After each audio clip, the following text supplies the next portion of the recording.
কল্যাণ আমার কাছে, কামিয়াবি আমার কাছে, সফলতা আমার কাছে, ইজ্জত সম্মান আমার কাছে।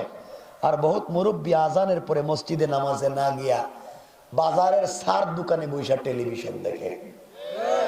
কথা বলে না কেন? নাই? আর সার দোকানে বসে কি করে? আর কি করে? বদনাম করে, গীবত করে, শিকায়ত করে, সমালোচনা করে, চুগলখড়ি করে। কার বউ কার সাথে ভাগ্য গেল, কার ছেলে কার মেরে নিয়ে গেছে গা, এই নিয়ে মুরব্বী টেনশনের শেষ নাই। অথচ মুরব্বী টেনশন হওয়া দরকার ছিল এমন শয়তানে ধরছে মসজিদে না নিয়ে সার দোকানে বসেছে। কথা হয় না কেন? এগুলো এলাকায় নাই। আপনারা একবার সত্য কথা আমারে বলেন, আপনার এলাকায় মসজিদ আছে, কোন ইমাম সাহেব কি কোনদিন জামাতের নামাজের সালাম ফিরাইয়া মসজিদের সকল মুসল্লিদেরকে নিয়ে হাত উঠাইয়া বলছে, আল্লাহ তুমি আমার মুসল্লির কপালে ঠাডা ফেলাও? কথা কয় না কেন? এই দোয়া জীবনে করছেনি? করে না।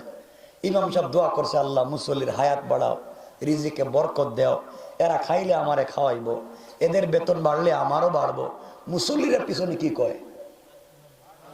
সবাই বলেন আবার কন, সবাই কন আমিন আমিন আমিন কয়া সেইরা দোয়া শেষ কইরা মসজিদ থেকে বাইরিয়া সার দোকানে গিয়া কয়, ইমাম সাহেব বালা না।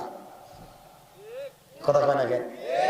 আল্লাহ কো শয়তান মসজিদে না আমিন আমিন কইলে বাইরে কো বালা না। শয়তান আল্লাহরে গিয়া কইতেছে, আল্লাহ এই কামটা আমিও করি নাই। এমন লোক এলাকায় নাই? কথা বলেন না কেন? সমাজ নষ্ট করছে কে?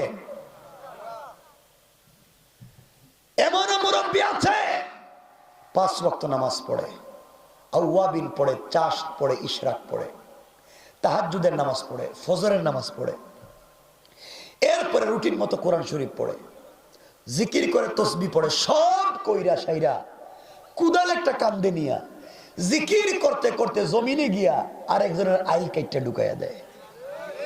কথা কন এগুলা নাই? সমাজ নষ্ট করছে কেডা? যে আগে যে বলছিলেন যে আপনারা মুসলিম, বাপ সাহেব ধরে বৈশা রয়েছেন, খুঁজতাছি তো আমি। এই সমস্ত কাজ যারা করে এদেরকে যদি চিনেন, এর চেহারার দিকে 1 মিনিট তাকাইবেন আর আল্লাহরে কইবেন, আল্লাহ তুমি জীবনে একটা টাটকা শয়তান দেখাইলা। নাউজুবিল্লাহ। কি তা